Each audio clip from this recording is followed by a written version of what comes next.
I don't get it. I don't get it at all. I don't get it. Oh, all right. Complaining co-host. Complaining co-host. Hey, welcome to the D. Louise book series. I'm Christina, Kristina. This is where we read books, talk about books, no special effects, no theme music, none of that fancy schmancy stuff going on here. Let me put my book back together. I always take the cover off to read, so I don't damage it. And then I put it back on. You know, if you remove the dust jacket, I know this lady that hates dust jackets, but the dust, that adds value, especially to older books. If it still has the dust jacket, it adds value to the book. But anyway, this is book 29 in the Alex Cross series. And I don't get it. Well, all right, I get it, but I don't get it. All right, so let me see if I can get this straight now.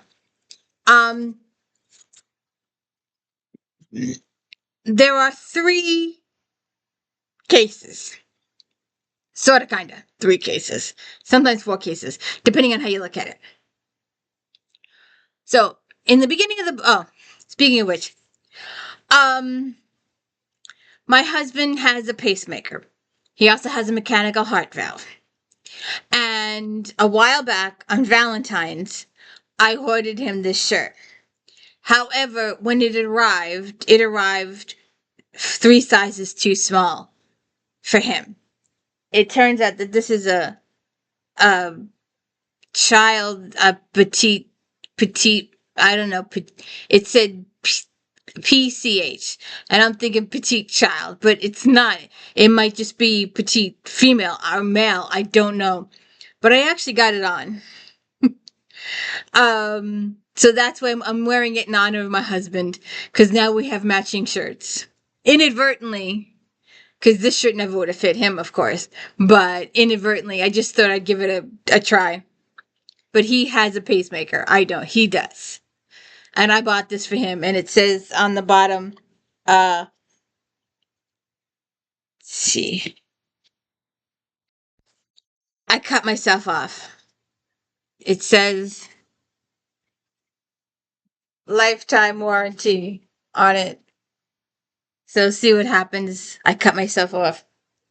So where was I? Oh yes. So there are 3, possibly 4 cases here.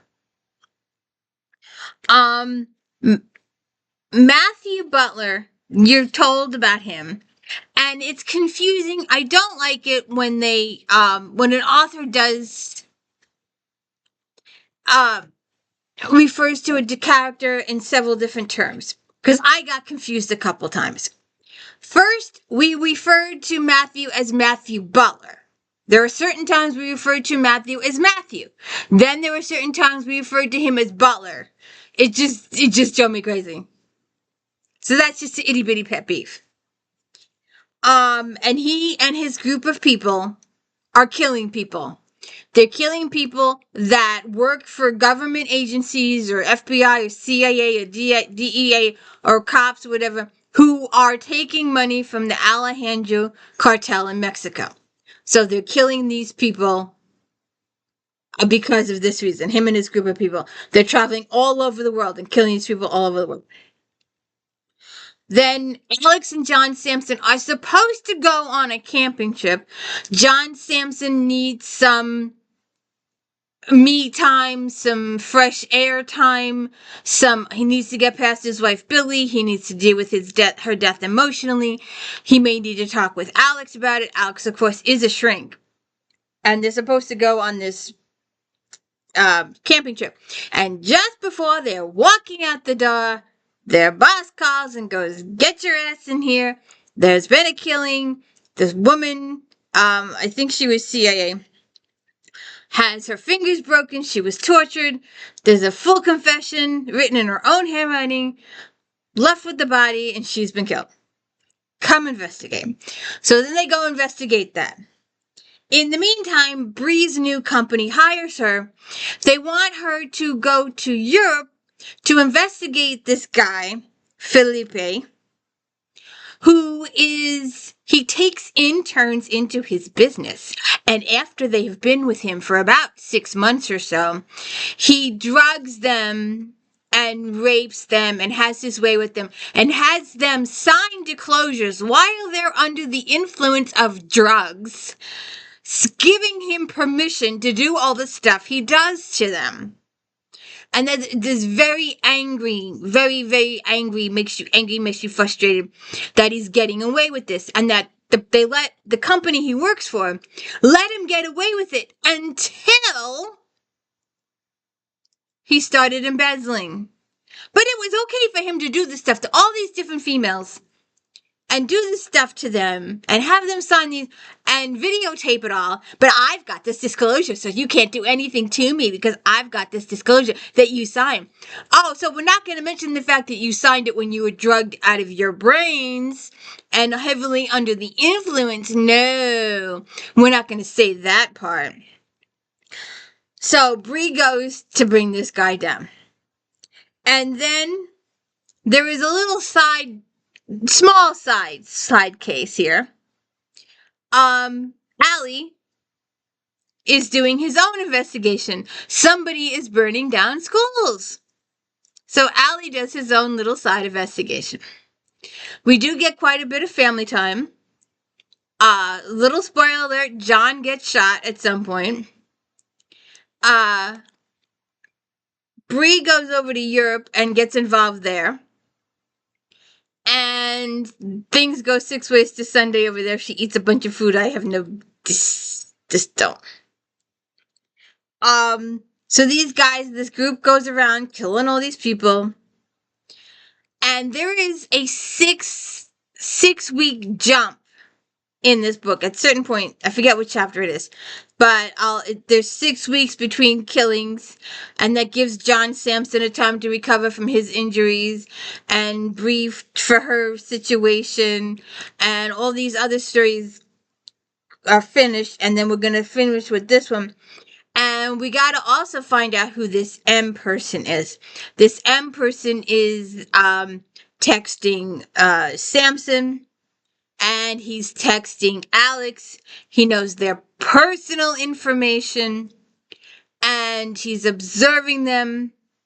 And I just thought of it. It just occurred to me now. I didn't think about it sooner. And it would spoil the ending, but it just clicked. I just got it. Oh, good God. Let's see. How can I say this? There's this M person. All right. So Matthew and his group claim to be working for M, the Maestro group. And no one has ever seen M who knows who he is. Because Alex, when he gets the M message, he thinks it's Mastermind from a couple books ago. But it's not that guy. Then there's a second guy who's pretending to be Mastermind, who goes after Samson, and that's how Samson ends up in the thing. And that's taken care of quickly. And there's a little something that ends it in the end that gets taken care of a second time. So it's like, it's zipped, it's fine, it's good. But who the new M is, who this new Maestro person is, who this new head is, who Matthew was working for, it is until the very end that's revealed who that person is. And it just clicked. It just clicked because I'm thinking, huge spoiler, massive, huge spoiler. This person has access to computers, has access to CIA, FBI, DEA, has access to NASA computers, has access to computers that no one else has access to. And he's doing all these acts of murdering. He's telling all these people to do this. If you think about Alex getting the text messages and how this guy knows all the stuff he knows, you'll know who the bad guy is. Because they don't tell you to the end of the book. And I was wondering, what? And then it just clicked. The fact that this guy knows all this stuff is that he's really good with computers. Hint, hint, hint, hint, hint, hint, hint, hint. He doesn't get his hands dirty or nothing, but he knows stuff.